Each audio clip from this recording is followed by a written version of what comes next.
sais pas si on m'entend là. Non. Ah. Bonsoir à tous.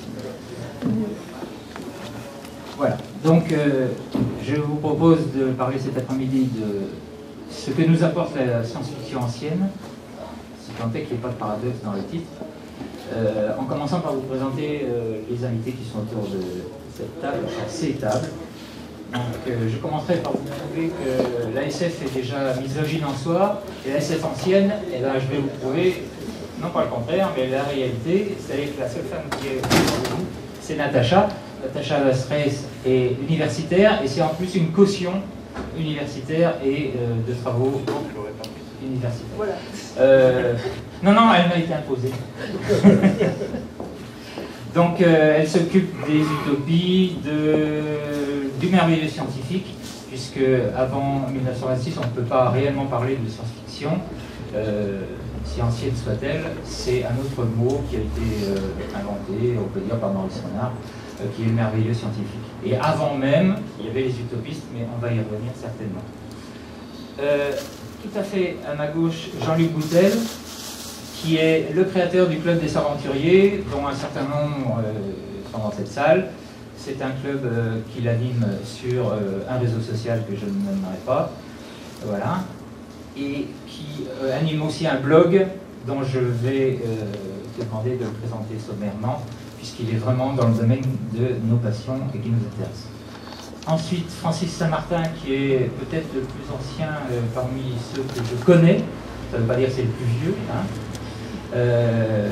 Je le connais depuis l'organisation de la Convention de Quetigny, donc 1982, et c'était un de mes premiers inscrits, et qui est collectionneur du populaire, le populaire au sens large, regroupant bien sûr par superposition le thème de l'anticipation ancienne et des fictions rationnelles.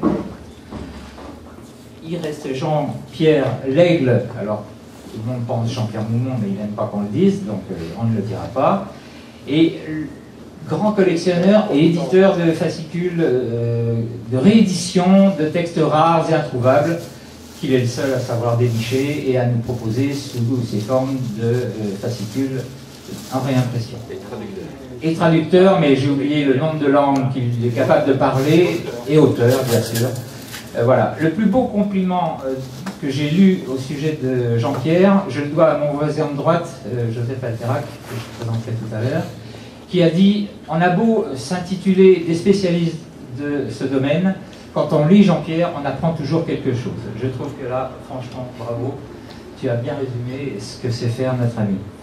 Et puis Joseph Alterac, qui est un des deux co-auteurs de ce fascicule que vous connaissez peut-être, sur les terres creuses, avec Myself.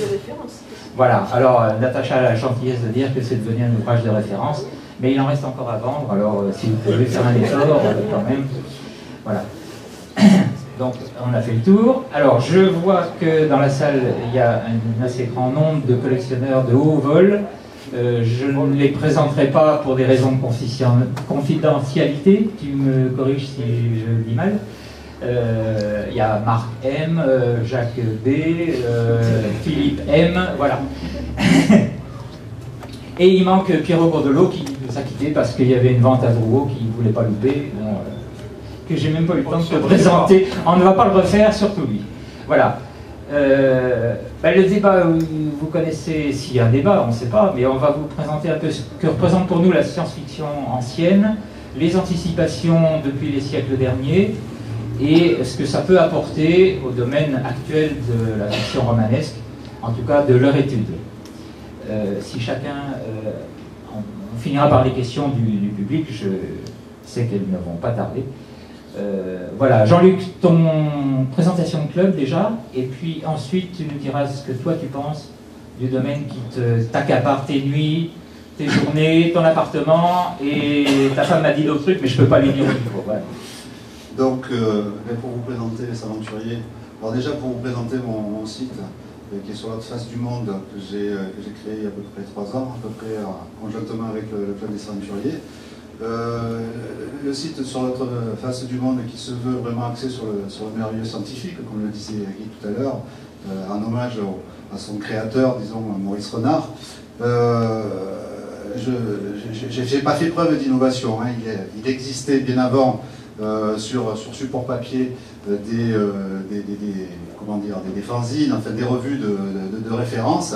Je me suis un petit peu inspiré du bulletin des amateurs d'anticipation ancienne, dirigé par Marc Madouro ici présent et Philippe Boisbled, qui a été un petit peu le facteur déclenchant, et je me suis dit que bon, de toute façon il existe un support internet, pourquoi ne pas mettre à disposition à tout le monde des textes qui sont, ou des romans ou des analyses de textes qui sont totalement inconnus du grand public. Donc je me suis servi de l'outil informatique pour véhiculer quelque part tous ces trésors cachés. Parce que pour moi, en fait, on associe souvent à l'anticipation ancienne le terme de collectionneur. Bon, nous sommes collectionneurs par la force des choses, parce que bien souvent ce sont des textes qui sont tombés dans le domaine de l'introuvable et de la rareté.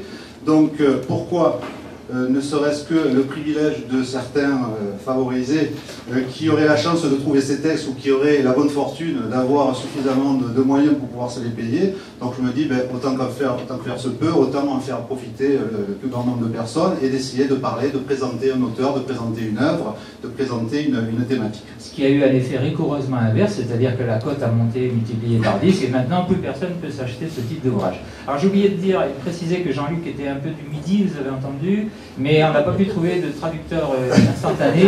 Alors s'il y a des questions à lui poser, vous me les posez, je lui poserai dans son langage pour que ça devienne cohérent. Donc voilà sur l'autre face du monde. Après, rapidement pour les aventuriers, bon, j'étais réfractaire à toute idée de réseau social, c'était quelque chose qui me révulsait. Le jour où je me suis inscrit sur le réseau social dont je tairai le nom, je me suis dit c'est quand même le moyen idéal et instantané de pouvoir passer, de diffuser des informations, parce que je me suis dit aussi que j'étais pas tout seul. Bon, il y a des personnes ici présentes, mais qu'il existe dans toute la France des personnes qui sont passionnées ou qui pourraient être intéressées, parce que fort heureusement, il y a beaucoup de personnes qui viennent me voir en me disant « Tiens, je ne connaissais pas tel auteur, je ne connaissais pas ça, ah mais je ne savais pas qu'en 1920 ou en 1908, on avait écrit une histoire qui se passait sur la plaine de Mars. » Donc en fait... Et ils viennent à Toulon. Et ils viennent à Toulon. Des non, ils viennent ici. Non, voilà. Donc c'est à ça aussi, pour faire un petit relais avec pourquoi disons-nous de l'anticipation ancienne, c'est parce que finalement on se rend compte qu'actuellement on n'a rien inventé et qu'il y a beaucoup de thématiques qui ont déjà été traitées par le passé. C'est le côté le plus intéressant, c'est de trouver toujours la bonne idée et de s'apercevoir quand on lit les auteurs anciens qu'elle a toujours été trouvée avant. Alors, déclinée bien sûr par les auteurs plus modernes, mais toujours on trouve quelqu'un qui a eu cette même idée avant celui que l'on veut faire en référence. Pas toujours. Toujours. Souvent. Alors, très souvent. Jean-Pierre, présente-toi rapidement. Oui, Jean-Pierre Règle, thématicien, S-Anticipation. Jamais j'aurais écrit ça. Donc on peut inventer encore. Oui. Les thèmes. Bon, on peut, en tant que thématicien, je me suis dit jadis qu'il y avait des thèmes périlleux et que donc ils n'avaient d'intérêt qu'historique. Et puis je me suis aperçu que les thèmes évoluent. Je vais donner un exemple. Si vous avez lu le Péril bleu de Maurice Renard, vous savez qu'il est question d'un continent invisible qui entoure toute la Terre dans la haute atmosphère. Bon, depuis, on va dans les étoiles, on sait que ça n'existe pas. C'est pas possible. Et donc je pensais que c'était un thème périmé, abandonné. Eh bien non, des auteurs de science-fiction ont transporté ça dans d'autres planètes. Plus on cherche, plus on trouve. C'est ça en fait la philosophie. Voilà, les thèmes se transforment, mutent, et on les retrouve sous une autre forme, d'une manière ou d'une autre. C'est pour ça que je pense que, quel que soit le thème, il a une actualité. Okay. Alors Natacha, notre caution universitaire, va prendre la parole pour nous parler de l'aspect des études qui sont entreprises par les professeurs de littérature moderne et comparée, ou de littérature ancienne, pour les mondes, comment j'allais dire, imaginaires et les hypothèses anciennes. Alors, d'abord, première Merci. remarque. non, mais juste, première remarque, c'est qu'à l'université, l'étude de la science-fiction en France est quand même, somme toute, relativement récente. C'est-à-dire que ça fait à peu près, on a eu de grands défricheurs, entre guillemets, je pense par exemple à quelqu'un comme Roger Bozzetto, Daniel Fondanèche par exemple, Daniel Compère, dans le domaine par exemple de la littérature populaire, qui ont commencé à travailler il y a à peu près 20-25 ans, on va dire. On peut parler de Régis Missac quand même au tout début. Ah oui, C'était un des grands pionniers. Voilà, moi je fais juste un point et puis après je reviendrai très rapidement aussi sur Régis Missac. Voilà, actuellement la situation à l'université, c'est que la science-fiction, l'anticipation, le merveilleux scientifique font vraiment l'objet d'études, de recherches approfondies. Nous avons fait donc très récemment, il y a un mois par exemple, un colloque donc au Canada à l'université de Chicoutimi qui s'appelait C'était demain, anticiper la science-fiction en France et au Québec, donc la période en gros 1880-1950. Voilà, et nous sommes évidemment assez modestes parce que nous nous rendons compte que même s'il y a des études poussées, eh bien, devant nous, il y a un véritable continent à découvrir. Alors, il y a des explorateurs et donc toutes les éminentes personnes qui m'entourent sont de véritables explorateurs. Et nous, derrière, on essaie, vous voyez, de théoriser, de donner finalement, je dirais, un vernis scientifique. Mais plus qu'un vernis, une véritable armature scientifique donc à tous ces auteurs.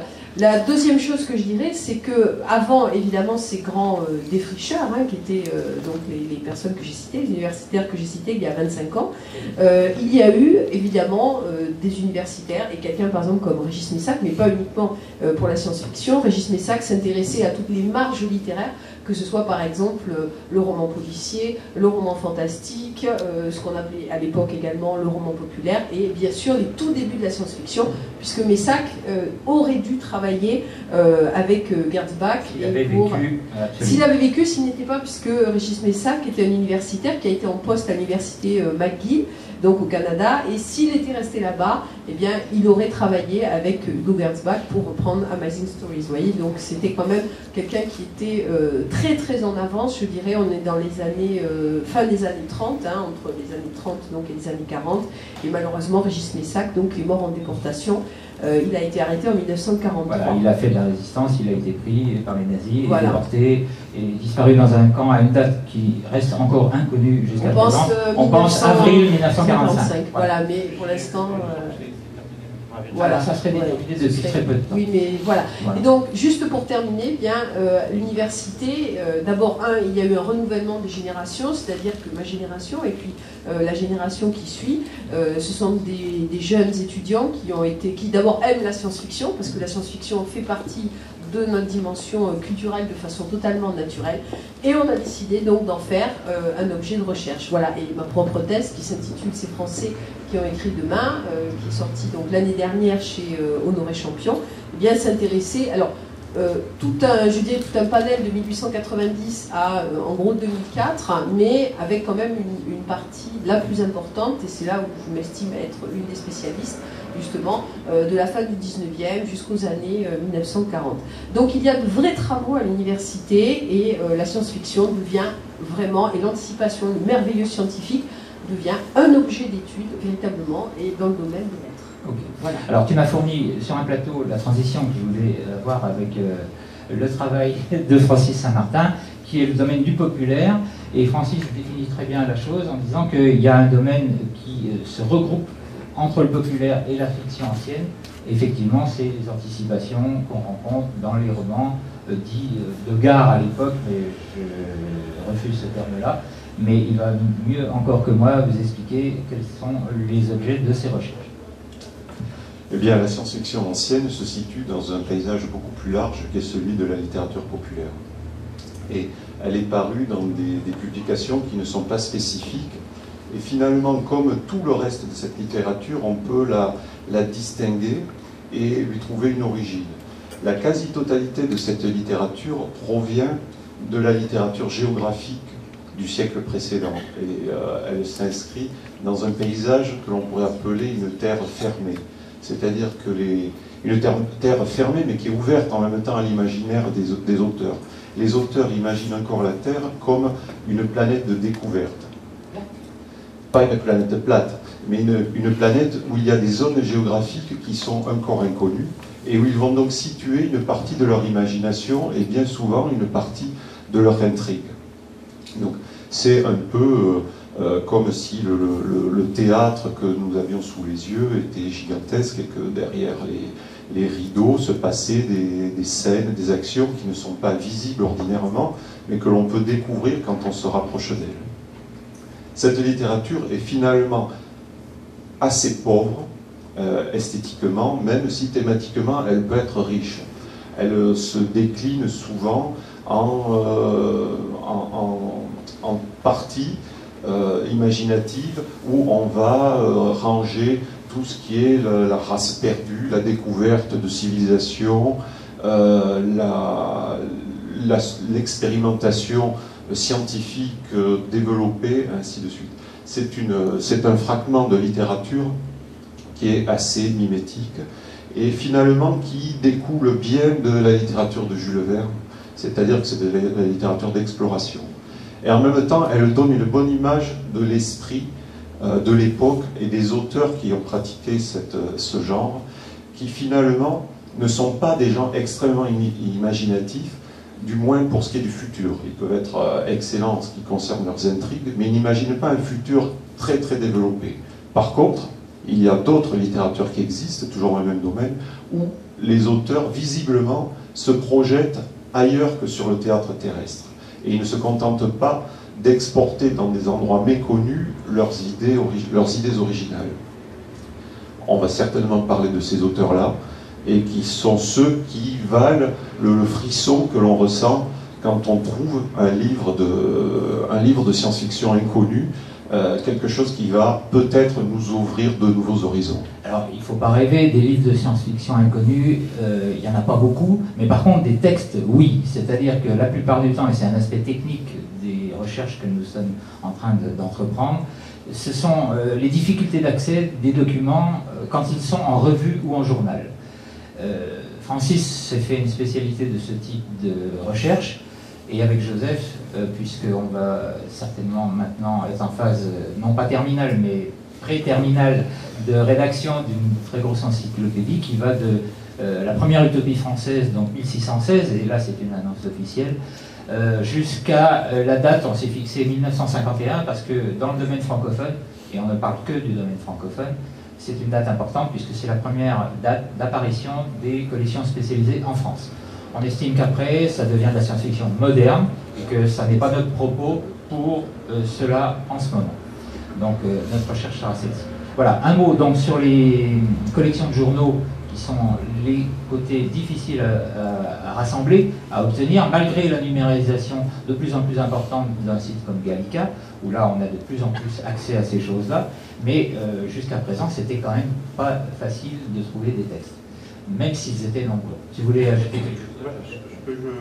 Ce que je veux ajouter, c'est que lorsque Guy parle justement de ce problème des revues, la difficulté d'accès aux journaux, c'est effectivement une difficulté pratique. En fin de compte, dans toute recherche, on a besoin d'avoir accès à des journaux, et il y a toute une série de recherches, le même problème se pose. La spécificité de ce qui intéresse, je pense, les chercheurs et les amateurs on va dire, de science-fiction ancienne, c'est que ce sont là même souvent d'abord des personnes qui raisonnent un peu comme Jean-Pierre, c'est-à-dire qui s'intéressent aux thématiques.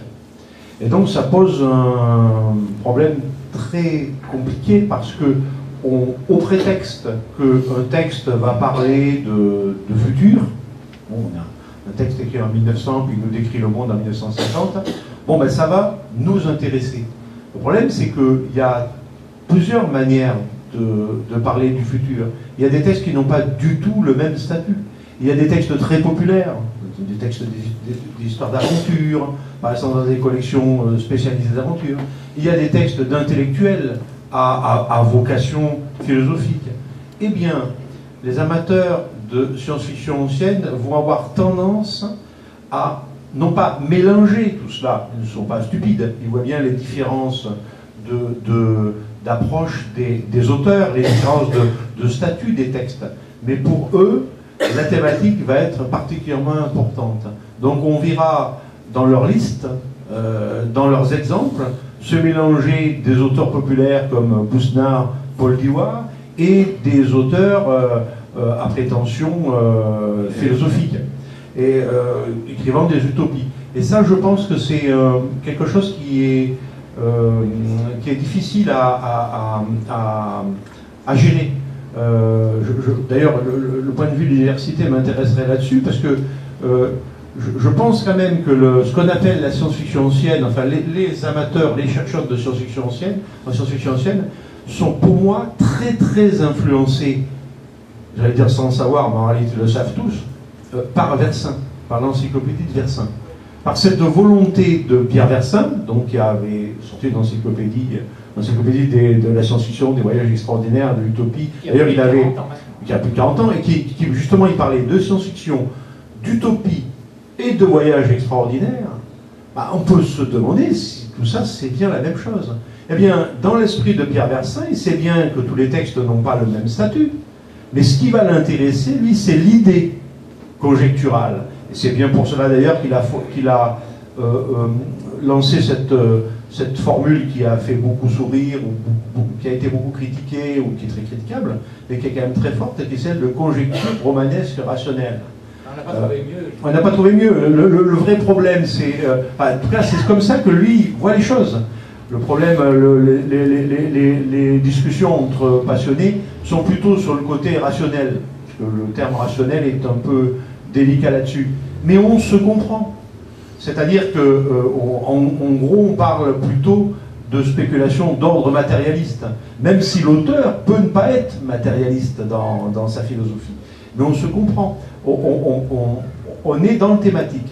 Et là, je pense que ça, c'est quelque chose de très particulier et qui rend, je pense, la lecture des essais produits par ces amateurs un peu, enfin, décontenance un peu, parce que le statut du texte finit par disparaître. Ce qui intéresse, c'est l'idée conjecturale. Donc on arrive avec des bibliothèques et des listes assez ahurissantes, où on a des ouvrages d'académiciens rangés dans la bibliothèque à côté de fascicules à 20 centimes.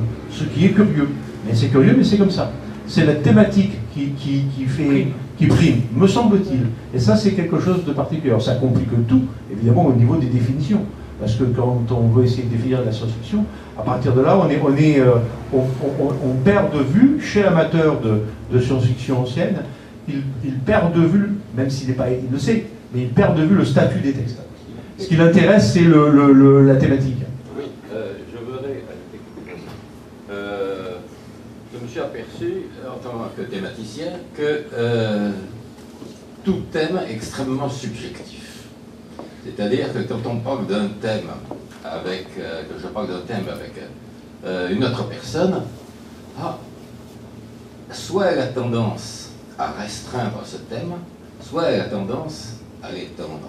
C'est-à-dire qu'entre deux personnes différentes, notre conception du thème, nos conceptions du thème ne se recoupent pas tout à fait. Alors, et c'est ça qui est justement discutable. Tu as raison, mais c'est un peu l'objet de toute discussion, c'est-à-dire qu'on se dit, oui, mais on veut rassembler large pour pouvoir être le plus complet possible. Alors c'est une utopie, ça aussi, c'est qu'au prétexte de vouloir tout regrouper autour d'un thème qui nous plaît, on va aller chercher un peu dans les coins, il faut bien le reconnaître. Alors ça, l'université le fait aussi, oui, mais elle essaie de s'en détacher. Oui, voilà. Je te laisse terminer parce qu'après, justement, je voulais repartir sur ce que disait Joseph. C'est plus intéressant que ce que je dis. Non, termine. Non, mais j'ai terminé. C'est que sous prétexte de vouloir citer des textes qui paraissent ne rien avoir en commun, en fait, si, mais c'est aussi l'idée de ratisser large, de j'ai peur qu'on oublie quelque chose, que faut-il penser d'eux, voilà. Et ça, ou restreindre. De toute façon, c'est C'est le pas l'idée de catalogage. Versin et c'est pas la nôtre Non, mais c'est non plus. entre les deux, en fait. C'est arriver à une Il faudrait que connaissance ça soit universelle de façon à cataloguer les genres. Ok. Oui, les je- villages, Georges, c'est toi. Je crois qu'à derrière, à mon avis, hein, derrière ce problème-là, il y a non seulement le problème du statut du texte, mais il y a aussi le problème de la hiérarchisation des textes. Parce que pendant quand même assez longtemps, par exemple, l'université s'est totalement détournée de la littérature populaire. Heureusement que Francis est là. Ouais. Non, non, mais ce qui n'était pas du tout une bonne chose, parce que c'est une énorme production qui a beaucoup de choses à dire, où il y a de véritables trouvailles. Et donc l'université, finalement, les théoriciens, les chercheurs ont cherché des biais. Alors pendant longtemps, on a parlé, par exemple, Marc Angenot, dans les années 80, parlait de paralittérature, vous voyez. Et puis après, dans les années, il y a une dizaine d'années à peu près, on a parlé de littérature en régime médiatique. Donc la littérature en régime médiatique, en fait, c'est la littérature où il y a, c'est un mot bien savant, mais qui désigne tout simplement la littérature qui a de gros tirages. Donc la littérature populaire, sur un certain nombre évidemment de supports, des supports bon marché, a un gros tirage par rapport évidemment à une littérature plus élitiste, entre guillemets. C'est la raison pour laquelle ils sont désintéressés. Voilà, Et puis exactement. la difficulté d'accès à certains fascicules, il faut bien dire que Aussi. c'est pas aussi simple à trouver Voilà. que ce qu'on veut bien dire, pas plus que les journaux ou les revues du 19e. Alors aujourd'hui, on a quand même une vision qui est totalement différente, alors qui évidemment ne va pas lisser, je dirais, tous ces textes différents qui ont quand même un statut. Je veux dire, un écrivain, par exemple, un académicien ne va pas produire un texte, il ne va pas écrire de la même façon que, par exemple, qu'un feuilletoniste. Hein. Ça, c'est une évidence et il faut toujours avoir à l'esprit justement que ce travail de l'écrivain est différent selon le type finalement de support sur lequel il écrit. Mais c'est vrai qu'à l'université, je pense que derrière il y a cette idée, et Versin, mais cette idée-là aussi, c'est que pour éviter finalement de valoriser ou de hiérarchiser ces textes, c'est-à-dire de dire cette littérature-là elle a plus de valeur que l'autre, même si on sait évidemment, et Francis l'a dit tout à l'heure, c'est pas, je veux dire, il n'y a pas du tout peut-être la même recherche esthétique, etc. Mais pour éviter d'avoir cette hiérarchisation, je pense que les amateurs, eh bien, ce qu'ils ont fait, c'est qu'ils ont essayé de lisser à travers la thématisation, hein, où Gilles Messac d'ailleurs parlait de thématologie, vous voyez, déjà dans les années 30. Et voilà, donc c'était juste ce que je voulais dire à propos de cette volonté peut-être d'homogénéiser ce corpus qui est quand même très très large. Ok. Alors Jean-Luc, je vois que tu as pris ton micro, et malgré ton accent étranger, on va écouter ce que tu veux nous dire.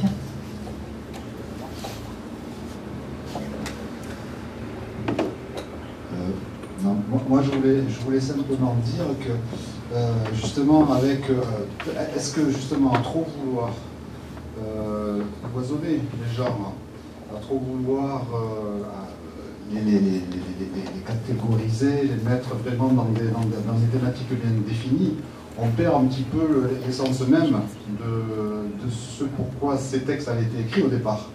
Parce qu'en fait, le genre populaire, dans lequel on engouffrait un petit peu tous les sujets. C'est l'amusement du lecteur. C'était l'amusement du lecteur, on est bien d'accord. C'est-à-dire qu'à l'époque où ça a été écrit, ce n'était pas un genre défini en France. Pendant longtemps, on l'a classé de fantastique.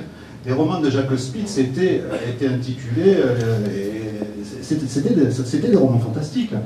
Au départ, ça n'avait pas vraiment une thématique de science-fiction conjecturale. Donc c'était vraiment avant tout du plaisir. Donc c'est pour ça que maintenant...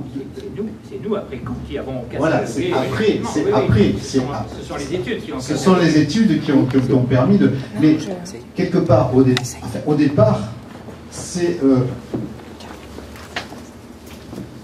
c'était quelque chose qui était fait pour distraire, pour divertir, Donc, et c'est nous qui en avons fait des objets d'études, mais ça n'a de sens que dans la mesure où lui-même, qui est un auteur quand même célèbre, enfin célèbre de la... Oui, Spitz, oui. Mais il ne se prenait absolument pas au sérieux. Ah non, mais on est bien d'accord. Moi j'ai trouvé des ouvrages de lui qui sont dédicacés à des amis, où il leur dit c'est pour lire à la pêche. Voilà, c'est tout. Et après, d'ailleurs la fin de sa carrière le démontre, c'est qu'il a fait des choses un peu plus légères, pour des revues dites pas pornographiques mais pas loin, ou des revues légères, voilà. Donc, Gaillard. oui. Pour des revues Gaillard. Oui. Gaillard. Ou gauloise, selon le titre d'une collection populaire Tout à fait. très répandue. Et voilà. Tu voulais rajouter quelque chose, Natacha, non? Oui, non, c'est juste pour rebondir par rapport à la thématique, on a des problèmes de le micro, pardon. La table ronde, c'était pourquoi finalement s'intéresser à la science-fiction ancienne. Et là, on vous a brossé finalement un tableau rapide des objectifs finalement des uns et des autres, ce que nous pouvons faire aujourd'hui. Mais je crois que ce serait intéressant de savoir pourquoi finalement on s'y intéresse, pourquoi on lit ça. C'est peut-être parce qu'on a lu Jules Verne par exemple au départ, et puis après on a voulu découvrir, prolonger le plaisir à travers d'autres écrivains, d'autres auteurs. Pour ma part, ça a été moi la découverte de Régis Messac, et puis évidemment le travail avec l'association des amis de Régis Messac, qui est présente d'ailleurs sur le salon si vous voulez passer les voir. Et puis aussi, je dirais, la découverte d'un monde pas oublié, mais d'un monde peut-être un petit peu daté, d'un monde qui apparaît comme suranné, nostalgique aussi d'une certaine époque, les années 1910, les années 1930, c'est-à-dire finalement des années qui n'avaient peut-être pas encore connu l'horreur du XXe siècle. Et moi, je ne sais pas ce qu'en pensent mes camarades ici présents, mais moi je suis une génération de la fin du XXe siècle, et ce que je cherche vraiment, là en tant que lectrice, je ne parle plus en tant que chercheur, mais en tant que lectrice, c'est vraiment le plaisir de retrouver ces années-là. Moi j'aime beaucoup les années 1890 par exemple, 1910, qui sont des années d'intenses découvertes scientifiques, de foi dans le progrès, et je trouve que c'est un petit peu... C'est rafraîchissant, de lire aussi cette anticipation-là. Tu as tout à fait raison. C'est vrai qu'après 1945, disons la fin de la Seconde Guerre mondiale, l'optimisme qu'on pouvait voir avant la guerre de 14 n'était plus de mise. Ça, c'est clair et net. Tu voulais ajouter quelque chose? Ouais, souligner justement là-dedans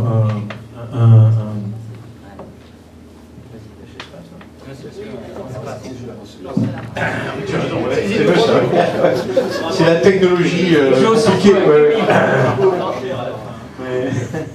Il y a tout de même un paradoxe là, pour moi qui est quand même très fort. On parle de nostalgie éventuelle d'époque avant la guerre de 14. Je rappelle quand même que la science-fiction américaine, qui est celle qu'on reconnaît comme étant la science-fiction, elle prend un essor formidable à partir de 1940, c'est-à-dire au moment le plus noir qu'on puisse imaginer dans l'histoire même. C'est pas le moment le plus noir. Point de vue européen, oui, vas-y. 1929, oui. C'est l'année où se développe véritablement la société est noire. Oui. L'époque est noire, mais les littérateurs non. Parce que les littérateurs sont portés par un espoir. Ce qu'ils n'avaient pas auparavant, justement dans les générations précédentes, où ils étaient beaucoup plus nostalgiques, la littérature était superficielle, les idées n'étaient pas traitées de façon achevée, c'était de la littérature de délassement. Mais je parlais à partir d'une certaine période, on a assisté à l'apparition d'une littérature politique et d'une littérature impliquée et confiante. Toute la littérature, justement, qui se déroule dans les étoiles, est une littérature de confiance. Ce n'était pas le cas auparavant. Quand je parlais tout à l'heure de paysages étriqués, tous ces auteurs-là n'avaient comme objectif que la planète. Et tout ce qu'ils pouvaient explorer sur la planète, c'était le plateau perdu de Conan Doyle. C'est-à-dire un endroit où quelque chose se passait et qu'ils ne maîtrisaient pas. Ensuite, ce n'est plus du tout le cas. L'avenir ne se situe plus sur notre planète, il se situe en dehors. Et l'esprit des auteurs est tout à fait différent. C'est un esprit ouvert vers l'extérieur. C'est plus un esprit mimétique. Moi, Natacha. La remarque était en partant de nous, c'est-à-dire non pas en partant des auteurs de cette époque, mais pourquoi nous, en 2013, on s'intéresse à cette littérature-là. Voilà, c'était ça en fait la question. Et c'est l'objet. Voilà, et c'est pour ça que c'était l'objet de la table ronde.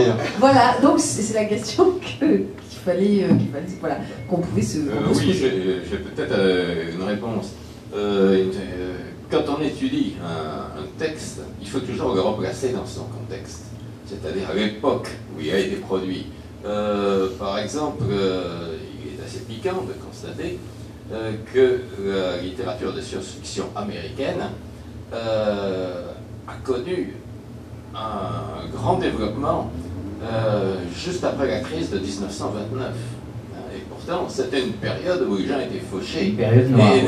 Mais ils avaient besoin aussi de délassement et d'évasion. Donc ça a été propice quand même. Elle s'est développée parce que les supports se sont multipliés. C'est la multiplication des pulps américains et puis, fantastique. Voilà, et puis la multiplication des titres. Jusque-là, il y avait quelques pulps généralistes, et on s'est aperçu que, sous l'influence du policier, de l'aventure, qu'il y avait des secteurs qui existaient. Et donc, on a développé ces secteurs-là, et on a constaté l'apparition de tout un tas de publications spécifiquement destinées à ces créneaux-là. Alors, pas simplement la science-fiction, c'est même anecdotique sur l'ensemble de cette production. Par contre, il y a beaucoup plus de policiers, il y a beaucoup plus d'aventures. Western existe depuis des années. Bien avant, oui. Et quand on parle de pulps, on devrait penser au western. On devrait penser les premiers western et romans sentimentaux. Alors, nous voilà avec un contradicteur émérite. Non, le premier pulp, c'est un pulp de polar. De policier, ouais. D'accord, mais en quantité. Mais les détectives. En quantité littéraire, ce sont les pulps de western et sentimentaux qui l'emportent très largement. Alors que dans notre esprit, ce sont les pulps de genre, les autres genres qui sont importants. Mais il y a même des pulps généralistes. Et ceux qui ont survécu le plus longtemps, comme Aventure, Blue Book, ainsi de suite, jusqu'aux années 60, c'était pas du tout des pulps des genres qui nous intéressent. Mais il y avait de la littérature d'imagination, même dans Blue Book. Tarzan est paru. Non, c'est John Carter. Mais oui, bien sûr. Mais c'était pas un pulp spécifique. Il n'était pas spécifique, mais il a accueilli de la littérature des Asiens. Ouais. Des quantités. D'accord. Juste pour relancer un peu la chose, je voudrais... Les questions viendront tout de suite après. C'était pour rebondir sur les pulps.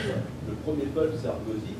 Ce qu'on appelle un pulp, c'est 1886. Oui, je sais, c'est très ancien. Oui. Et ensuite, c'est Adventure en 1911. Et comme c'est Francis, ce sont deux pulps généralistes qui accueillent avant tout des récits historiques, des récits d'aventure, et qui de temps en temps... Et par bonheur, un peu de science-fiction. Mais à la base, c'est on est bien d'accord. Les revues, les pulps spécifiques, c'est fin des années 20, depuis les années 30, pas avant. À partir de 26, 27. Non, c'est avant. Spécifique, oui, parce que... qui reprend Nick Carter. Mais bon, on va parler de science-fiction plutôt que de policier. Jacques, si ça ne t'ennuie pas. Je voudrais juste poser à chacun d'entre vous une question pour changer un tout petit peu la façon de voir. Est-ce que dans les études, dans les nombreuses lectures que tu as faites, tu as eu un coup de cœur ces 10-20 dernières années d'un auteur ancien qui t'a vraiment scotché? Je ne veux pas parler, et je ne veux pas de nom de gens très connus comme Jean Ray ou Harry Dixon. Non. Je parle de gens vraiment qui t'ont, toi, marqué, mais voilà, qui ont été ton coup de cœur de ces derniers temps. De ces derniers temps. Moi, mon coup de cœur de ces derniers temps... C'est celle d'Henri. On va s'en rapprocher un petit peu, parce qu'en fait, c'est un roman d'un auteur qui s'appelle Barry Lagargousse, qui a écrit un roman qui s'appelle La guerre finale, et que j'ai trouvé assez incroyable. Parce que, bon, en plus, voilà, c'est pas courant. C'est pas courant. Mais c'est vraiment un texte assez incroyable, même s'il finit malheureusement comme beaucoup de textes, puisque c'est un texte qui date de 1880 et quelques. C'est un rêve expliqué, c'est ce que tu veux dire. Il se finit malheureusement par un rêve expliqué, mais on trouve vraiment des thématiques vraiment intéressantes, donc entre autres, puisqu'on parlait de Dan Ritt, de guerre future. Mais la particularité de ce roman, c'est que en fait, c'est un personnage qui crée une ville qui s'appelle Kammonstad, qui en fait c'est une ville industrielle. Elle doit beaucoup à Jules Verne, ceci. Doit beaucoup à Jules Verne, et qui fournit l'armement aux pays du monde entier pour qu'ils puissent se taper dessus, quoi. Et quand faire de la thune. Pour se faire de l'argent, et en fait lui il fait grossir sa cité. En fait il a une richesse assez impressionnante, et en fait au bout d'un moment les autres pays se rendent compte que c'est quand même quelqu'un de dangereux qui peut être dangereux, et lorsqu'on décide de vouloir attaquer donc cette ville, c'est une ville industrielle, il se réveille. Et en fait ce qui est intéressant, c'est toutes les innovations techniques que ce savant crée. Voilà. Et en fait on est proche de... Moi j'ai trouvé ça assez incroyable, c'est que, je suppose que tout le monde ici a vu La guerre des étoiles, mais on retrouve les concepts des machines et des quadripodes impériaux, donc sur pattes articulées, avec des espèces de toiles... Rappelle-nous la date du roman de 1886, dans ces eaux-là. Okay. Et vraiment, et en fait ça finit par une apocalypse finale, parce que en fait pour soumettre, voilà, pour plier les autres, comment dire, les enfants un petit peu turbulents que sont la France et la Russie, il invente un canon géant pour pouvoir pilonner les villes, les grandes capitales, et en plus il y a une thématique intéressante qui rejoint l'Angleterre creuse, puisqu'en fait il invente une taupe géante pour pouvoir aller faucher les matières premières chez ses heureusement qu'on l'a pas oublié, hein, donc, voilà, donc ça a vraiment été mon coup de cœur et... Mais ça répond à la question et peut-être à l'intérêt du public. Jean-Pierre, alors en te limitant au domaine francophone, ton coup de cœur de ces dernières années? De ces dernières années, bon, eh bien, j'ai lu jadis dans Nos Loisirs un roman intitulé Le Monde sur le Monde de Lanos et Perrin, dans lequel un industriel, richissime industriel, construit une cité en plein cœur de la Bosse. Et c'est assez amusant parce que Orléans, on voit que l'auteur se méfie déjà de l'extension de ces cités qui dévorent la campagne et dévorent non seulement en occupant le terrain, mais en expédiant toute sa pollution et en empoisonnant toute la terre qui est autour de cette mégalopole et qui détruit toutes les cultures. Il avait lu Alphonse Allais. Natacha. C'est 1912. Oui. Oui, mais Allais, c'était un petit peu avant. Voilà, donc mes dernières recherches, moi, s'intéressent aux fourmis et aux insectes, donc on est plutôt dans la thématique. Et donc, grâce aux fourmis, j'ai découvert un auteur qui s'appelle Henri Nair, qui est un anarchiste, qui a écrit donc en 1901 L'Homme-Fourmi, qui vient d'être réédité. Et donc, il raconte l'histoire d'un homme qui rencontre une fée. Cet homme n'est pas très content de sa vie. On n'est plus dans la Justement. Et voilà. Et donc finalement, cet homme va dans la peau d'une fourmi. Alors voilà, est-ce que c'est de la science-fiction ou pas? Question. C'est du merveilleux. Voilà. Alors, moi j'ai appelé ça, de la science-fiction merveilleuse, mais bon, tout est évidemment à discuter. Henri Nair m'a permis également de découvrir une œuvre publiée en 1914 qui s'appelle Les Pacifiques.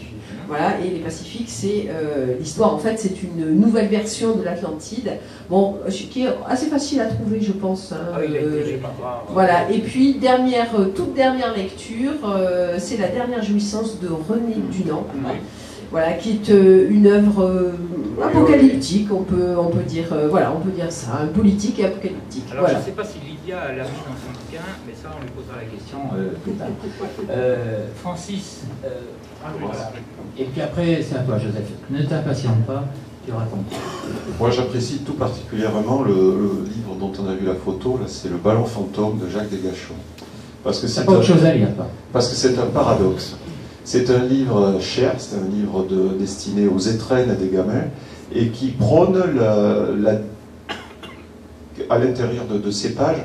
L'histoire, c'est un jeune héritier qui touche une fortune énorme, qu'il arrache à son oncle, qui est un profiteur, un escroc, et qui va passer son temps dans les airs à distribuer ses louis d'or aux populations, qu'il utilise comme lest. Et sa philosophie, c'est j'ai de l'argent et mon rôle, c'est de le dépenser. Alors de le dépenser d'une façon assez juste, malgré le côté inédit de l'affaire, c'est-à-dire de distribuer aux gens qui en ont besoin, mais c'est tout simplement, c'est subversif, parce qu'il dit, j'ai suffisamment d'argent pour vivre, pour occuper mes loisirs et vivre correctement, et le supplément, je vais le dilapider, je vais le jeter par-dessus bord de mon ballon, et finalement, je vais aller m'isoler dans une île perdue avec les gens que j'aime, pour profiter de l'existence. Ben, je trouve que c'est une histoire qui pouvait amener les enfants de l'époque à réfléchir. En tout cas, subversif, tu as raison. Oui, une précision. La pré-originale de ce roman, c'est dans la revue Mama, qui était une revue ultra-catholique. C'est assez étonnant. Et c'est étonnant que ce livre ait été publié de cette façon-là, dans une version... Oui, mais on parle de générosité dans la religion catholique. Et c'est un exemple de partage, oui, de partage chrétien. Oui, Joseph. Oui, le partage chrétien, effectivement, mais quand Oui, même. oui, j'ai vu. C'est un roman curieux. Joseph, ton Ah, moi, c'est le... Alors, j'ai oublié le prénom de l'auteur, c'est de la Landelle. Le... Ouais, il est nul, celui-là. Oui, pas terrible. De la Landelle, Pigeon Vol. J'ai aussi oublié la date, mais on est fin 19e. 61. 1861, c'est vieux quand même. Oui, Bon. 1861. Oui, qui, comme son titre l'indique, Pigeon Vol, parle de la future conquête de l'air par les machines plus lourdes que l'air. Et de la Landelle, ce qui est amusant, c'est que c'est un type qui a surtout écrit des romans maritimes. Oui, mais il a inventé le mot aviation. Il a inventé le mot aviation, c'est assez fort. On a une description. Alors, de la Landelle, ça me semble pas un excellent romancier en soi, mais il écrit comme ces auteurs justement des années 1850, 60. C'est assez fou. Il y a des petits bouts de texte, il y a des faux journaux du futur, il y a des extraits, des discussions entre personnages. Des polices de caractères différents. Des polices de caractères différents. Il y a tout un jeu, des couleurs différentes. Oui, c'est vrai, c'est un objet aussi. Et ça nous projette dans un futur. Alors ça va très loin. Il n'y a pas seulement des engins volants extrapolés, extraordinaires, type hélicoptère, etc. Il y a aussi des machines fouisseuses. On essaye de nous décrire l'état futur de la société. Moi, je suis surtout fasciné par la construction de faux objets du futur. Les faux extraits de journaux, par exemple. Moi, ça c'est un truc que je trouve très amusant. Il n'est pas le premier à le faire. Hein. Non, il y a des exemples beaucoup plus anciens. 1810 avant. Oui. Voilà. Mais il y a celui, tu sais, celui oui, il y en a un. Kang Yi. Voilà, Kang Yi, voilà. Il y a un faux journal dépliable dans le 1910, voilà, avec la météo du jour, et voilà. C'est très très drôle. C'est fabuleux. Bon, et là moi, ce livre m'a étonné. Ce qui m'a aussi surpris en le lisant, c'est que j'étais tombé sur une référence, mais venant des amateurs d'histoire de l'aviation, et que ça n'avait pas tellement, ça n'avait pas été repéré tant que ça par les amateurs de science-fiction ancienne. C'est un livre qui était finalement peu lu, curieusement. Je pense que personne ne cite pas forcément. Je sais plus en tout cas, il n'y a pas d'entrée consacrée à la langue. Ce qui est surprenant parce qu'on se dit, ça c'est un livre phare, un peu qui fait date. Voilà, qui fait date. Eh ben, je ne sais pas s'il a fait date, mais en tout cas pour nous, s'il a fait date, on l'a totalement oublié et on le redécouvre ces derniers temps. Voilà. Bon, moi, je l'ai découvert il n'y a pas si longtemps. C'était une surprise pour moi. Okay.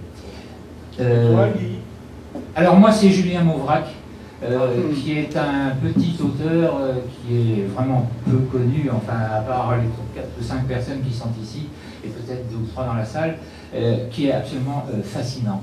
Il a eu l'idée, je ne sais pas quelle est l'influence qui l'a apporté à écrire ça, il a écrit un roman sur la dérive des continents. La théorie a été imaginée par Wegener en 1911, mais pas publié, c'est-à-dire qu'il a fallu attendre les années 30 pour que sa théorie soit enfin reconnue par la science, la vraie science j'entends. Mais Julien Mauvrac l'avait repéré ce truc-là et a écrit des romans populaires dans des fascicules qui est très difficile de se procurer, mais qui sont La guerre des gouffres, si j'en ai bon souvenir, avec 4 fascicules, chacun avec des titres invraisemblables, et une deuxième série, l'année d'après ou même la même année, de 4 petits romans aussi, tout sur les mondes souterrains. C'est pour ça qu'avec Joseph, on s'était régalé à lire ça, où les idées sont plus folles les unes que les autres. Il y a des lacs liquides de métaux, d'étain, de mercure, les gens marchent là-dessus, ils se nourrissent de gaz. Tout est rationnel. Hein, tout aussi introuvable. Hein. Et tout aussi introuvable. Des fascicules. Hein. Très difficile à trouver. Voilà. Jean-Luc a la gentillesse de nous confirmer. Voilà. Mais bon, voilà, ça a été mon coup de cœur dans le domaine populaire. Maintenant, il y en a d'autres et on pourra éventuellement lancer d'autres pistes. Bon, je pense qu'il est quand même temps de prendre les 2 premières questions. Voilà, alors Jean-Luc, tu as la parole, malgré ton accent, vraiment sur le dessert. Non, parce que, en fait, je voudrais dire le pourquoi de cette table ronde. En fait, moi, pourquoi je lis de l'anticipation ancienne. Pas faux. Vas-y. Non, en fait, c'est tout simple, en fait. En fait, je pense que pour aimer l'anticipation ancienne, il faut se placer dans un contexte qui est bien particulier. Jean-Pierre l'a rappelé en tout début de débat, il faut être capable d'imaginer le contexte à laquelle il a été écrit, voilà, pour se rendre compte, 1, que c'est une extrapolation, et 2, l'esprit, j'allais dire, contemporain de l'auteur. Tout à fait. Oui, c'est un état d'esprit. Moi, ce qui me fascine surtout, c'est que comment un romancier, un auteur, alors qu'il n'y a aucun support, il n'y a aucune base, il n'y a aucune définition. Oui. Il n'y a aucun précédent. Comment un gars, un beau jour, s'est assis derrière sa table, a commencé à écrire un roman? Je pense par exemple à Rognéné, la première fois où il a imaginé une vie minérale. Des gens qui ont imaginé des voyages sur d'autres planètes ou des rencontres avec des civilisations extraterrestres. En fait, moi je me suis dit, mais le gars, on est dans un contexte où on s'éclaire à la bougie, on entend le bruit des calèches qui passent dans la rue, et le gars avec sa plume commence à complètement délirer. Et là, moi je trouve ça extraordinaire et fascinant. Et c'est ce qui me pousse souvent à lire ce genre de choses, parce que je me dis, mais voilà. Alors, la réponse, elle est dans les articles de journaux qui parlent des écrivains, qui parlent des romans qui sont parus, où les sources, le plus souvent, si on cherche bien, sont indiquées. Alors, pas forcément par l'auteur lui-même, ça peut être par des critiques de l'époque, par l'abbé Saint-Jaume, par l'abbé Bethléem. Bon, mais ils en parlent. Et ça fait aussi partie des recherches un peu parallèles et de complétude d'une étude, d'un auteur, d'un roman, de choses comme ça. Ça aussi, c'est passionnant. Je suis d'accord avec toi. Alors, il y a un deuxième, et après on va venir aux questions. Il y a un deuxième aspect qui m'intéresse, moi, ce sont les énigmes que nous pose ce genre de choses, ce genre de trouvailles, de recherches. Il y en a une qui me vient à l'esprit tout de suite parce qu'elle n'est pas résolue. Et on peut poser le problème d'ailleurs, s'il y a quelqu'un qui a la réponse, c'est bien volontiers. Il est paru dans un journal de l'époque dont j'ai perdu le nom, un roman qui s'appelle La guerre de la baleine et de l'éléphant, qui est signé d'un certain De Marcols. Marc et moi, depuis longtemps, avons repéré que ce type qui se dit anglais, puisque c'est dit, traduit de l'anglais, n'est pas plus anglais que toi ou moi, et quel peut être ce garçon? Personne ne sait. J'ai demandé au plus grand Vernien, il y en a un qui vient de nous quitter, Sèvres, hein, pas la vie, qui est Pierrot Gondolo, était le plus gros collectionneur au monde de Jules Verne, il a passé 3 heures ici. I.F. Clarke ne le savait pas, qui était un spécialiste des guerres futures. Avec Joseph, on a fini par l'annexer, puisqu'il n'est connu d'aucun index anglo-saxon, que moi j'ai trouvé une commune dans l'Ariège qui s'appelle De Marcols, comme lui, qui est une ville des eaux, guerre maritime quand même, voilà, on en est là. Et ça, c'est une énigme passionnante, enfin, à nos yeux, voilà, on s'amuse d'un rien. En fait. Non. C'est ce qui fait le charme, hein, tout à fait. Alors, on va peut-être passer, parce que je vois que ah oui, il est bientôt 25. S'il y a des questions dans la salle qui sont spécifiques à ce type de... Alors, monsieur, mais c'était une remarque. Donc, oui, ben voilà, la remarque a été faite. Ah, Philippe. Oh, pardon. Alors, on va revenir sur monsieur, et après, c'est promis, Philippe, on repasse le micro. Le titre de la conférence, c'est qu'est-ce que nous apporte la SF ancienne? Alors, au-delà de vos recherches, vous vous rendez compte, ah ben tiens, tel thème qu'on a vu en 1884, qu'on le retrouve dans l'Empire contre-attaque en 1980, mais est-ce qu'il y a une filiation de cette SF ancienne, donc de ces auteurs que, pour les 3 quarts, bon, les noms qui filent, je ne les connais pas pour la plupart parce que je ne suis pas du tout spécialiste de ce genre de littérature, mais est-ce qu'on peut dire que les auteurs qui, aujourd'hui, ou même hier, écrivent ou écrivaient de la SF, sont au courant de cette histoire d'une SF qui a disparu, voilà, et qui, en fait, j'ai l'impression qu'elle a été totalement mangée par la SF américaine à partir de... Alors, c'est pas faux, mais en même temps, de plus en plus, on s'aperçoit de ça. C'est-à-dire que les gens, je pense à Pascal Lehmann, par exemple, reconnaît la pertinence des auteurs anciens. Oui, il s'appelle Pascal, oui, pour moi c'est Pascal, bon, peu importe. Serge Lehmann a écrit une introduction à une grosse anthologie, et il reconnaît la pertinence des auteurs anciens et leur influence, alors petit à petit, mais comme dans la SF moderne, où les gens s'approprient les inventions de l'auteur précédent pour les réintégrer dans son propre roman. Et bien là, c'est au niveau des idées, on se rend compte, alors on ne l'a pas fait de manière systématique, mais que les gens connaissent ou ont entendu parler d'eux. Mais c'est le droit du littérateur, il peut bien faire ce qu'il a envie, et selon son inspiration. Mais il reconnaît l'invention faite il y a 10 ans dans un bouquin précédent, où l'idée conjecturale, peut-être sociétale également, du changement de la vie courante, de la vie économique ou de la vie scientifique. Donc il y a une espèce, pour répondre à votre remarque spécifique, une filiation d'un auteur à l'autre, où les idées sont reprises, repartent. Et nous, ce qui nous intéresse, c'est de remonter la chaîne le plus loin possible. Alors, on n'arrive pas au grec et au latin, encore que, mais dans notre recherche actuelle, c'est jusqu'au XVIIe, quoi, grosso modo. Mais après, voilà, juste une mini-remarque. À l'université, on appelle ça dans les recherches l'autoréférentialité, c'est-à-dire qu'en fait, ils s'inspirent les uns des autres, pas forcément de tout.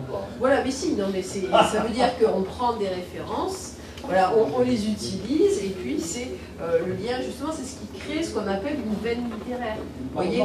Ma remarque portait plus sur le fait que ces textes sont pas connus, pas diffusés, il n'y a pas d'accès pour la plupart des gens à ces textes. Donc comment s'inspirer de quelque chose quand on ne l'a jamais vu? Alors, mais c'est pas forcément les moins connus, mais si je prends un exemple, si vous prenez un auteur comme Michel Jury, par exemple, qui a commencé à écrire en 1959, bon, ce qu'il nous a dit, c'est que ce qui a provoqué en lui l'envie d'écrire de la science-fiction, par exemple, c'est La fin d'Ila de José Moselli, paru en 1925.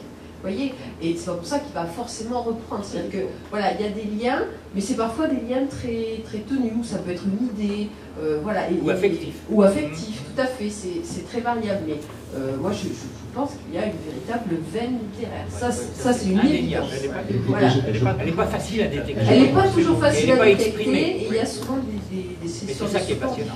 Et je crois qu'il faut saluer aussi, puisqu'on est là, le travail de personnes qui sont entre autres présentes ici. Et puis le travail de certains éditeurs qui s'efforcent comme des marées, à rééditer des textes. Jean-Pierre, qui est un exemple flagrant, qui a réédité de nombreux textes, comme font beaucoup de petits éditeurs ou même de gros éditeurs, qui ont, à mon avis, suffisamment de courage pour pouvoir ressortir des textes qui finalement n'intéressent que peu de personnes, mais qui permettent à tout le monde de faire prendre conscience que avant la science-fiction américaine, il y avait une science-fiction française. Alors la parole est à Philippe M. Deux choses. Pour la filiation, ça a été dit, mais je le reformule d'une autre façon. On a tous lu dans notre enfance des bandes dessinées, des illustrés, des journaux, qui nous ont poussés entre autres, à nous construire d'une certaine façon, que ce soit parce qu'on aime la science-fiction ou pour devenir, je ne sais pas quoi, militaire, ou peu importe, ou archéologue, etc. Et il est bien évident que les gens qui ont lu des feuilletons parus à la fin du 19e siècle, ont pu être influencés et connaître ces journaux, et ça leur a donné des idées quand ils sont devenus écrivains à l'âge adulte, donc il y a 25 ans d'écart ou 20 ans d'écart. Et puis de génération en génération, ceux qui ont lu l'Intrépide avant 14 sont peut-être les écrivains de 1930, enfin de 1940, etc. Enfin voilà, la chronologie n'est pas tout à fait exacte, mais c'est évident que la filiation, elle est comme un bâti de fil dans un tissu. On voit le fil apparaître, disparaître, mais en fait il est... Belle métaphore, oui. Et donc, par contre, il y a un élément moi, qui n'a pas été signalé, et une des raisons pour lesquelles moi, je me suis intéressé à la science-fiction, c'est parce que c'est quand même un excellent moyen de critiquer, quelquefois inconsciemment d'ailleurs, c'est ça qui est rigolo, la société de son époque. Et moi, ce qui me passionne aussi dans l'histoire, alors il y a aussi un autre plaisir, c'est le plaisir de la découverte, c'est on a encore trouvé un truc, je suis sûr que les copains ils ne connaissent pas, tiens je vais leur voir. Ça c'est encore un autre aspect. Ça nous intéresse encore plus. Voilà. Sur le Clermont, c'est l'aspect principal. Voilà, oui. La chasse et les trophées, on est toujours dans le paléolithique. Et donc ce que je veux dire, c'est que c'est passionnant de voir que il y a une connexion entre la façon dont les gens écrivent dans ces littératures qui ne se prenaient pas pour de la littérature. Ils écrivent comment ils parlent de leur époque. Alors évidemment, on a les gens qui reflètent complètement leur époque. On parlait d'Henry. Henry, il a été jusqu'au bout. Il a écrit je ne sais combien de milliers de pages sur les guerres futures. Il a été se faire tuer à Verdun. Au moins, il y avait une logique dans l'histoire. Mais ce qui est très intéressant aussi, c'est les gens qui critiquaient la société de leur époque, et qui en se plaçant dans le futur sur une autre planète ou dans une utopie quelconque, nous donnent un reflet très intéressant de leur époque, et que les ouvrages officiels et l'histoire officielle et la littérature officielle ne nous permettent pas de découvrir. Oui. Et ça, je trouve que c'est un vrai bonheur de trouver, parce que franchement, 40 c'était pas rigolo, 14-18 c'était pas rigolo, enfin travailler dans les mines ou la métallurgie en 1890 c'était pas franchement folichon. Oui, est-ce que je peux donner un exemple frappant? Pas trop justement, il y a un roman de Jacques Spitz intitulée Les signaux du Soleil, dans laquelle deux planètes se transmettent des signaux et par ces signaux s'arrangent pour prendre qui l'oxygène, qui l'azote de la Terre. Eh bien, et ça se produit effectivement. N'est-ce pas, la Terre est assaillie de cataclysmes lorsque son atmosphère s'en va dans l'espace. Mais c'est tout simplement une métaphore du pillage des ressources de la France par l'occupant allemand. Et de l'Afrique par la France.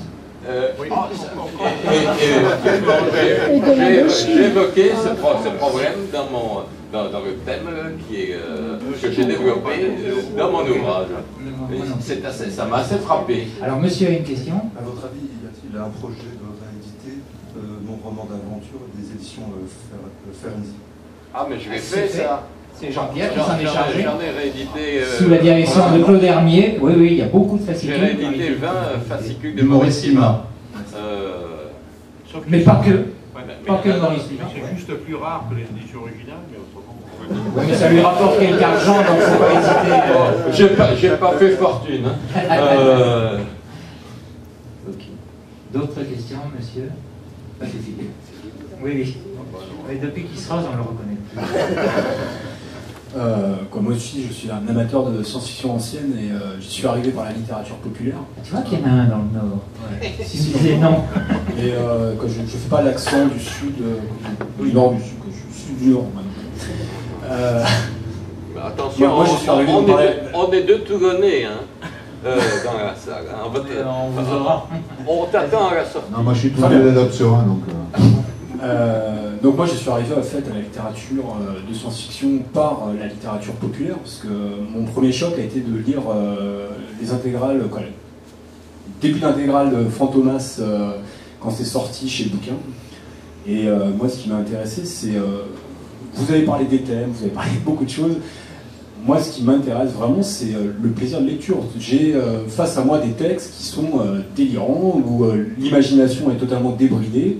Et voilà, c'est ça qui m'intéresse. Après que le thème du voyage dans le temps, on le retrouve à travers le temps, bon, bien, oui, c'est sûrement intéressant, mais je crois qu'on oublie voilà, ce plaisir de lecture et parfois on l'emprisonne un peu dans les études universitaires, etc. La première remarque a été sur le plaisir de la lecture. Oui. Parce que tu dormais. Alors... Non, je dormais pas, j'en lutte aussi. Dans ce que tu dis, il y a souvent, c'est un problème qui est soulevé par les éditeurs volontaires qui veulent faire des rééditions. C'est en fait assez difficile et malheureusement, le succès commercial raisonnable est rarement au rendez-vous. Là, on avait tout à l'heure Jean-François Merle qui parlait de la collection Omnibus et de l'anthologie réalisée par Serge Lehmann, Les chasseurs de Vermeer. Dans l'optique Omnibus, c'est un ouvrage qui ne s'est pas bien vendu. Et il faut malheureusement constater au fil du temps que des tentatives de réédition de textes de SF ancienne, il y en a eu un certain nombre. Ça n'a jamais... Bon, ça Gamma à Toulouse. Gamma s'est arrêté. Quand on regarde bien, il y a quelques classiques qui reviennent tout le temps, qui eux sont restés... Bon, on réédite Jean Lahire, on réédite évidemment, enfin, tout au moins, oui, voilà. Mais on s'aperçoit aujourd'hui, même ce qui est réédité aujourd'hui, c'est dans un contexte éditorial actuel, particulier, où les tirages sont très faibles en réalité.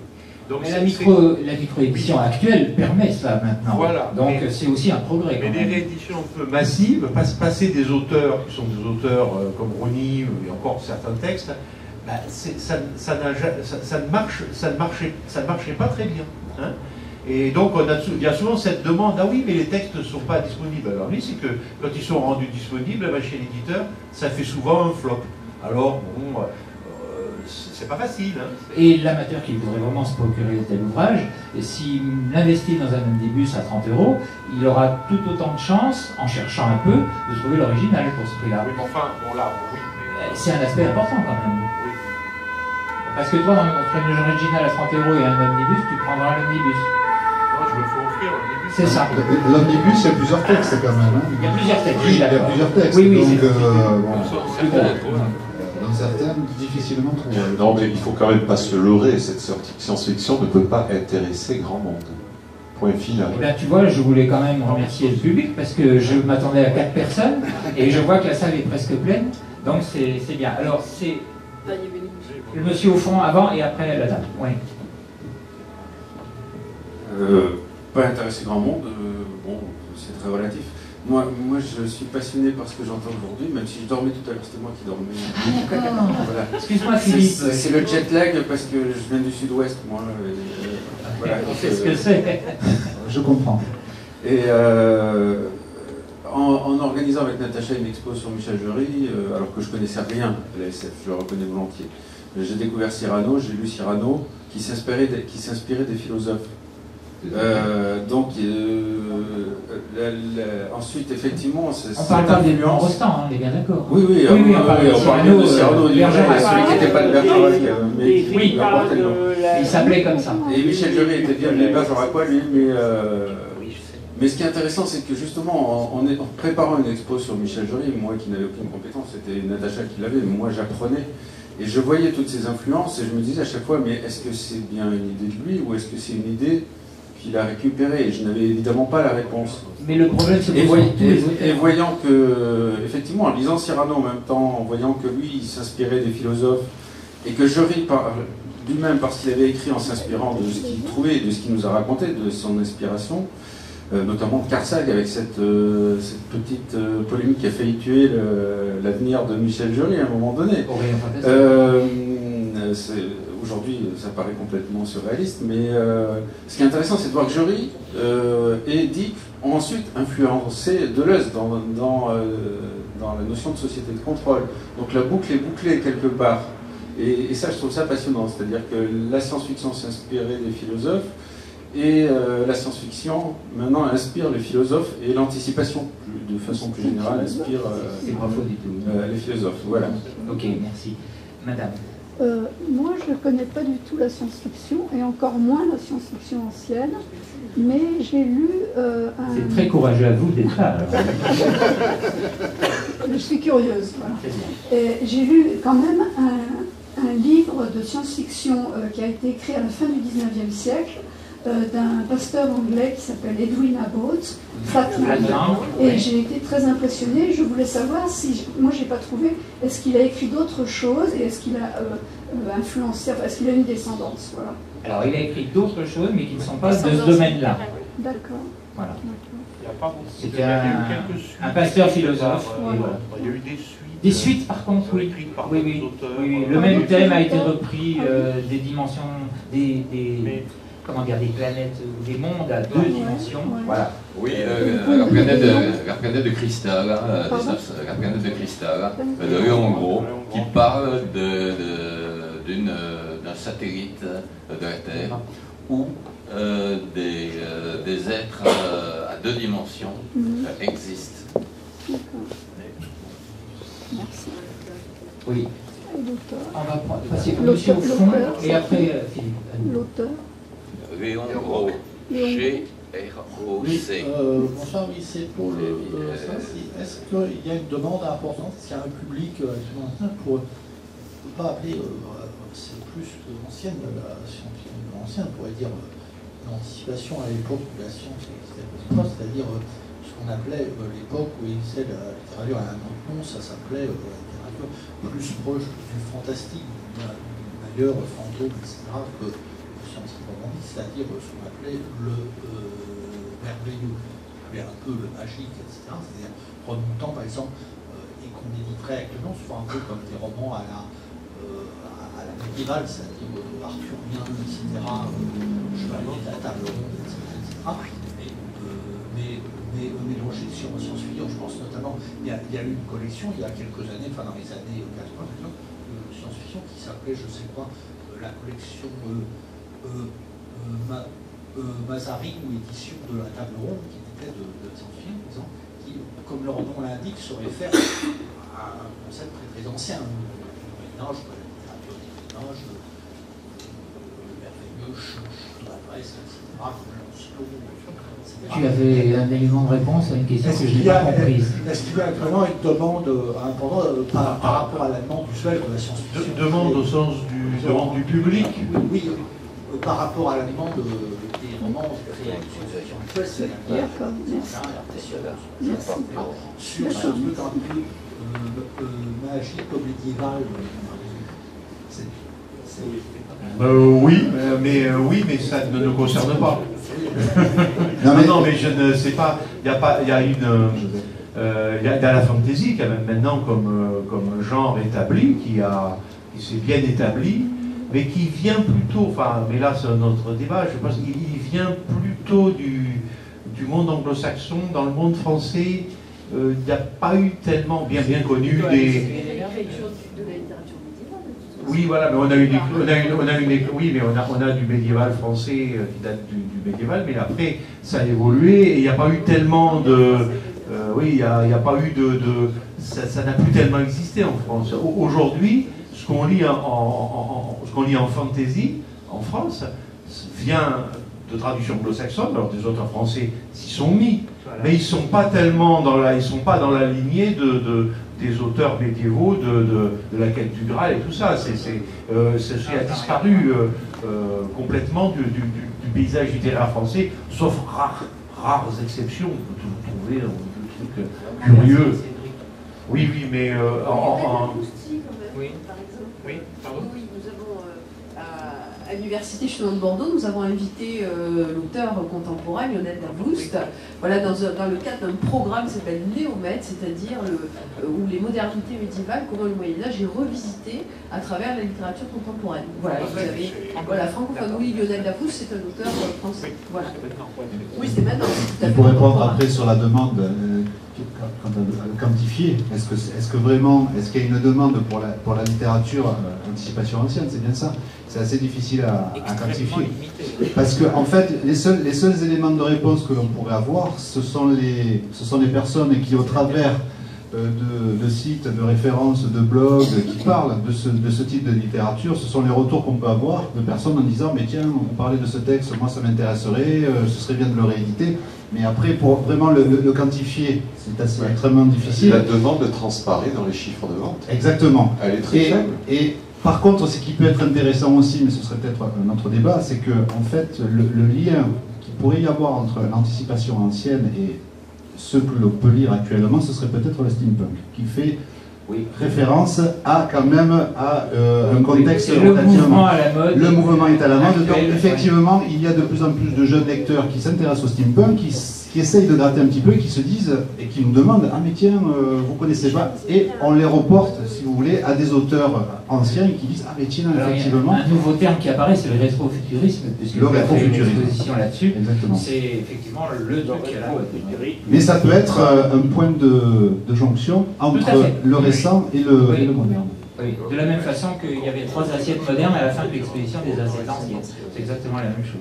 Oui, enfin, je peux dire, en tant qu'ancien éditeur de vieille science-fiction, je tire à 200 exemplaires. Hein.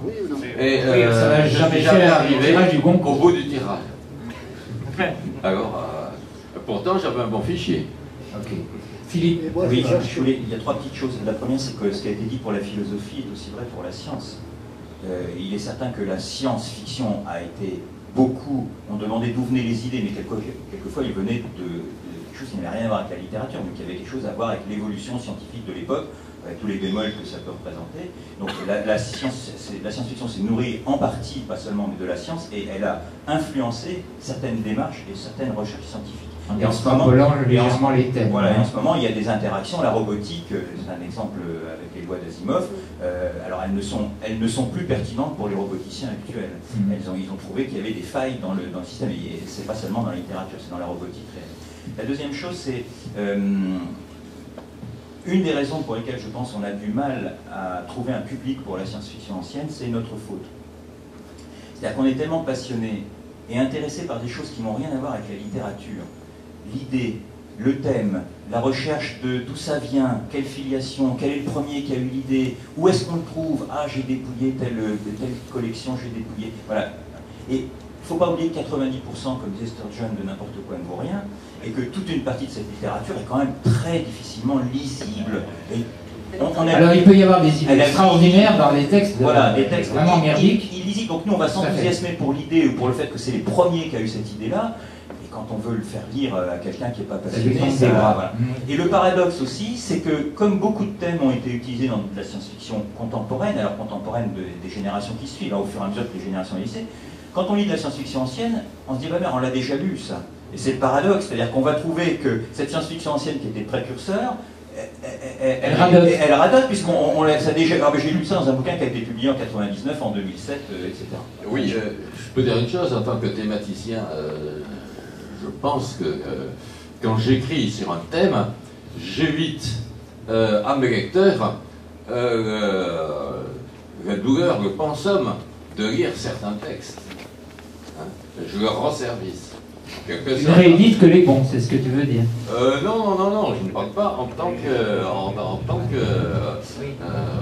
qu'éditeur. Je dis que quand j'étudie ces textes thématiquement, bon, comme de toute façon, beaucoup sont difficilement accessibles, je leur évite de perdre du temps.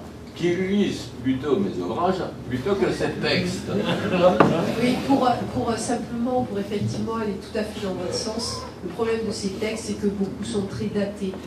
Tant d'un point de vue du style, il y a un style parfois qui est très ampoulé, très lyrique, et pour les lecteurs contemporains, oui, non, mais pour nous, on peut aimer, mais pour le lecteur contemporain, c'est quand même, c'est décontenançant, c'est pénible. Il y a quand même aussi une contextualisation, par exemple, par rapport à des questions de racisme ou d'idéologie. Moi, je sais, quand j'ai lu Pérochon, par exemple, dans Les Hommes frénétiques 1925, voilà, il parle des Noirs, il parle des jaunes, enfin, pour nous, c'est très choquant. Alors, même si on se dit, on recontextualise, parce que nous, voilà, on fait attention, on est des spécialistes, mais quand même, quelque part, ça, c'est des textes, c'est vraiment une difficulté d'accession de ces textes par rapport aux lecteurs modernes que nous sommes, parce que le monde a quand même beaucoup changé sur certains points. Voilà. Oui, le politiquement correct n'avait pas lieu d'être à l'époque. Il cassait les... Les Noirs ne parlaient pas de nègres, donc il y a des gradations. Si, il parle de nègres. Tu veux que je te donne des textes? Bien souvent, le fait de découvrir un élément conjectural dans ces textes-là est la justification à la lecture du texte. Ouf!